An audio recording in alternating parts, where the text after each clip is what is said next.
अच्छा जी, आमों का मौसम है।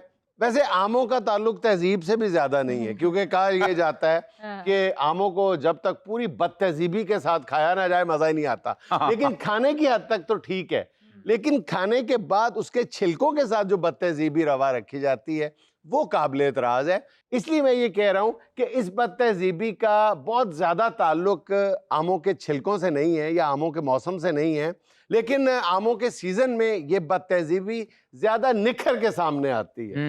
और वो बदतहजीबी क्या है?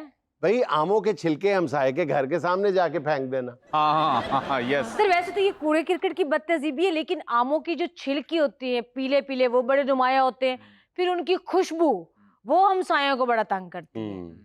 तो मेरा ख्याल है कि कूड़े क्रिकेट से ज्यादा ये खुशबू का मामला खतरनाक। अच्छा, बात है ये भी देखा गया है कि मोहल्ले में जिन लोगों के घर के बाहर कूड़ादान होता है ना, वो भी जब आमों के छिलकों की बारी आती है तो वो बाहर फेंक देते हैं, सिर्फ बताने के लिए कि साढ़े घर अनवर टोला है। सर देखिए ना, ये भी एक तरह की जहनी बीमारी है, मतलब फ्लेक्स करना है आपने जी हमने आम खाए।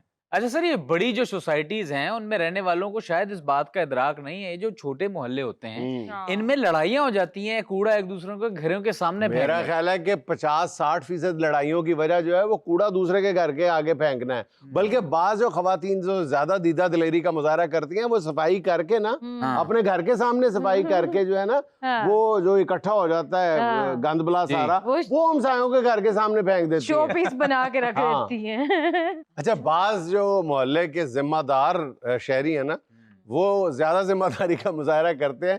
वो शॉपर में कूड़ा डालते हैं या छिलके डालते हैं और घुमा के फेंक देते हैं। या मुकद्दर या नसीब। उनको शायद मजा आता है घुमाने में, गेम भी होती है किस्म की, ये करके ये फेंका। सर ये बदतहजीबी तो थी आमों के मौसम की। एक और सीजन भी आ रहा है, मॉनसून का सीजन। मॉनसून, हाँ, उसमें भी एक बदतहजीबी जुड़ी हुई है, परनालों की, गली मोहल्लों में जो होता है। और उसका मुजाहरा भी ज्यादातर मोहल्लों में ही देखने में आता। जी बिल्कुल, कि परनाले का रुख जो है वो अपनी बजाय या नाली की बजाय आप हमसायों की तरफ कर देते। इस पे लड़ाइयाँ होती हैं और खतरनाक किस्म की लड़ाइयाँ होती हैं। सर, ये जो परनालों की बात कर रहे हैं ना आप, इसका एक और भी बहुत बड़ा मसला है। अगर किसी एक घर की छत का परनाला बंद है ना, उसकी अपनी छत तो बर्बाद हुई, साथ वालों की छत का भी सत्यानाश हो जाता है। ये बड़ा आपको खुलवाने चाहिए। इसका मतलब बिल्कुल, अगर सबको पता होता है कि प्री मॉनसून है या बारिशों का मौसम शुरू होने वाला है, उससे पहले अपने परनालों की सफाई जरूर करवाएं। अच्छा सर, बाज घरों में मैंने देखा है कि इतने लंबे परनाले होते हैं, आधी गली तक जा रहे होते हैं। हाँ, और वो जब बारिश हो रही होती है और परनाले से पानी आ रहा होता है, नीचे से गुजरने वाला जो बंदा है ना,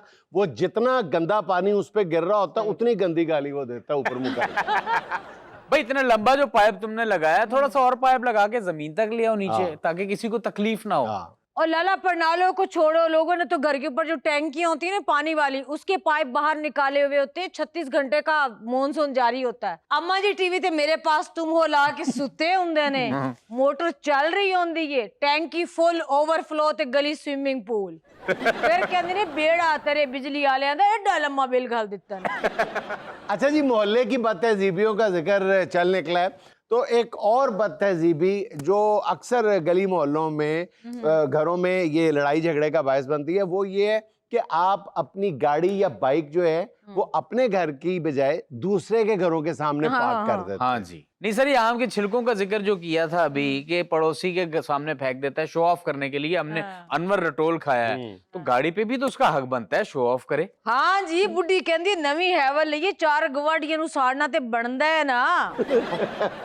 अच्छा, फिर जिस घर के सामने खड़ी की होती है उस घर के बच्चे चिरीटे मार देते हैं, तो फिर रात को कह रहे होते हैं यार गवांडियां दी नजर खा गई नवी गड्डी। पास सही रगड़ाया गया, वो भी ड्राइविंग साइड। चलें जी, अब आते हैं खबर की जानिब।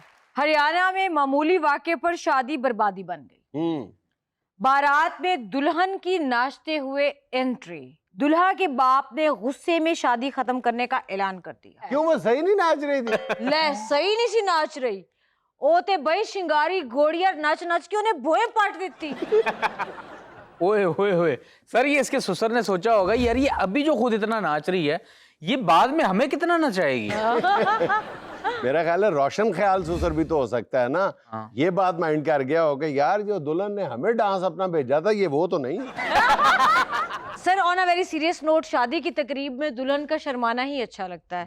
ये जो नवी नवी रसूमात आ गई है ना, दुल्हन की अजीब अजीब हरकतें, ये बड़ी अजीब लगती हैं। एक और बात नोट करो, शायद दुल्हन को बारात वापस जाने का दुख नहीं है, इस बात का ज्यादा दुख है यार गाना पूरा नहीं होया।